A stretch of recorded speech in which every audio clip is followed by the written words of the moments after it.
Bonsoir. Aujourd'hui c'est Disney Party. Yeah, yeah, yeah. Bref, je suis là aujourd'hui pour vous donner quelques astuces pour passer une excellente journée à Disneyland Paris. Donc on commence tout de suite.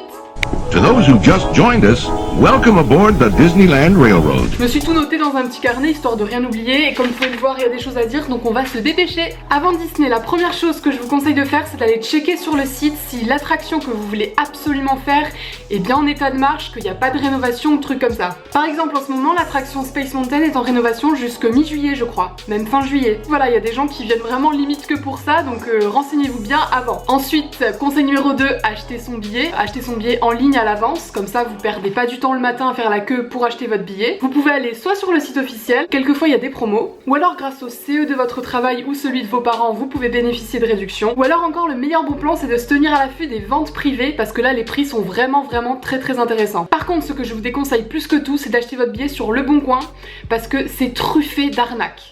Twinnie peut en être témoin, c'est truffé d'arnaques. Sinon d'autres solutions c'est de se faire offrir le pass annuel pour son anniversaire, pour Noël ou pour par exemple le bac, passage en année supérieure, tout ça, vous voyez ce que je veux dire? Ou alors vous avez un ami qui a le pass annuel et qui de temps en temps a des tarifs amis qui sont très intéressants. Ou encore vous avez un pote qui travaille à Disney et qui peut vous emmener gratuitement à Disneyland Paris.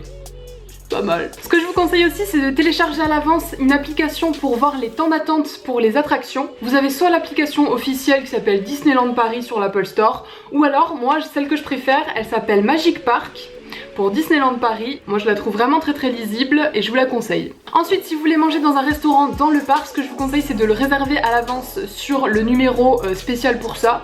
Je vous l'affiche juste ici, hein. Déjà qu'on fait la queue pour les attractions, on va pas aussi faire la queue pour manger.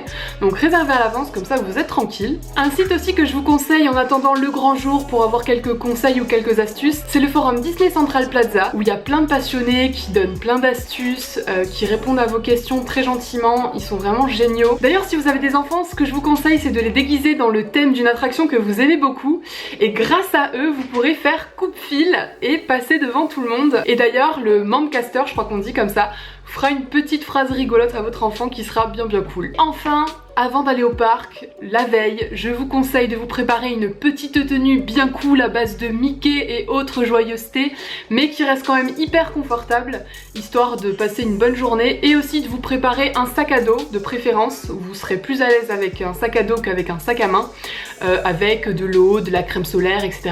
Je vous ferai peut-être une vidéo spéciale sac à dos Disney, si ça vous intéresse dites-le moi dans les commentaires. Donc voilà, c'est tout pour le avant Disney. Maintenant on va passer au pendant. And please, watch your kids. Donc la première astuce qu'on reçoit tout de suite quand on se renseigne un peu sur Disney, c'est de commencer par le parc studio, parce que c'est celui qui ferme le premier.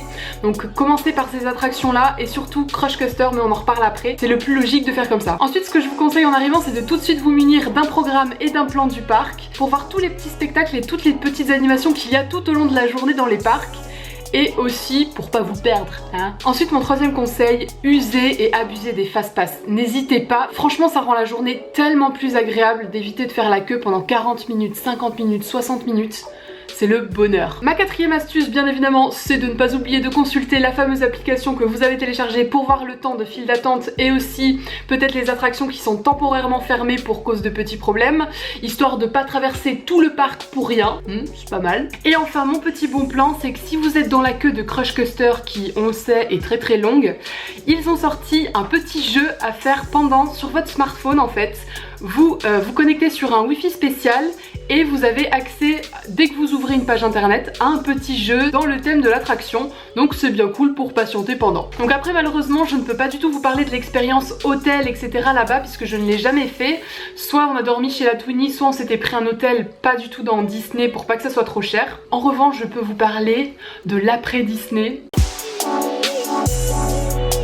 Je connais ce syndrome post-dépression Disney, hein, ça se fait un peu bizarre le lendemain matin, après une très bonne journée dans le parc où on a eu l'impression d'avoir 6 ans, de reprendre nos 27 ans, c'est un peu difficile à vivre. Du coup, voici mes quelques astuces. Prenez du temps pour récupérer toutes les photos et vidéos que vous aurez fait pendant votre séjour. Essayez d'en faire un joli montage pour le partager avec les gens qui étaient avec vous ce jour-là, et aussi vos familles et amis qui sont fans de Disney. Essayez de récupérer vos stories Snapchat par exemple, ça peut être cool d'intégrer tout ça dans une seule vidéo. Ensuite mon petit conseil c'est si vous avez un jour off juste après, c'est de vous caler tranquillement avec un petit plaid, vos petites peluches, vos petites tasses que vous aurez amassées là-bas, avec un bon petit Disney des familles, comme il faut. Et là, vous pourrez reprendre votre âge réel tout en douceur. Voilà. Et un bon truc pour garder le moral, c'est de programmer votre prochain séjour à Disney. Alors je ne suis pas du tout payée pour vous inciter à aller Disney 10 fois dans l'année, mais sincèrement ça vaut le coup d'y aller 2 à 3 fois dans l'année parce que Disney fait beaucoup d'efforts. Ils changent les décors, ils changent les spectacles, ils changent les surprises. À chaque fois qu'on y retourne en fonction de la saison, on dirait que c'est un nouvel endroit qu'on découvre avec autant d'émerveillement que la première fois. Sincèrement, j'ai hâte de faire Halloween. Si je peux cette année, je le fais. Je sais aussi qu'il y a la Saint-Patrick par exemple, il y a Pâques, enfin ils essayent vraiment, il y a Saint-Valentin sûrement je crois. Il y a plein d'événements comme ça où on peut passer une journée. Le Nouvel An, moi j'ai fait l'année dernière le Nouvel An à Disney et c'est génial de voir le décompte sur le château, enfin c'est un moment, c'est waouh. Voilà, je crois que j'ai fait le tour, du coup j'espère que cette vidéo vous aura plu. Si vous avez d'autres questions, n'hésitez pas à me les poser en commentaire. En attendant, cœur sur vous et à très vite pour la prochaine vidéo. Salut!